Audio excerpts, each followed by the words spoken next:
کتنا عرصہ لگا نا امیدی کے پربت سے پتھر ہٹاتے ہوئے، ایک بکھری ہوئی لہر کو رام کرتے ہوئے۔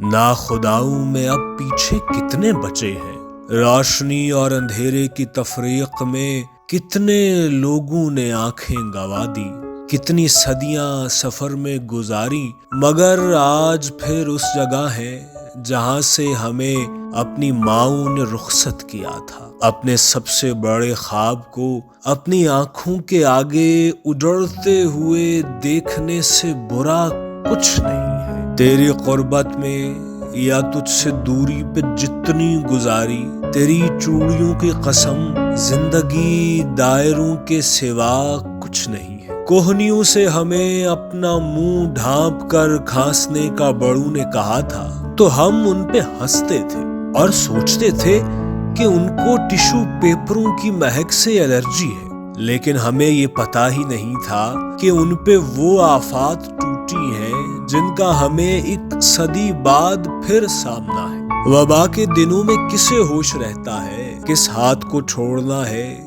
کسے تھامنا ہے۔ ایک ریاضی کے استاد نے اپنے ہاتھوں میں پرکار لے کر یہ دنیا نہیں دائرہ کھینچنا تھا۔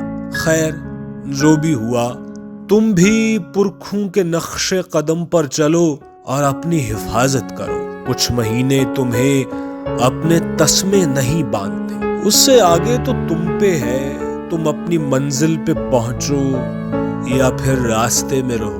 اس سے پہلے کہ تم اپنے محبوب کو وینٹیلیٹر پہ دیکھو، گھروں میں رہو۔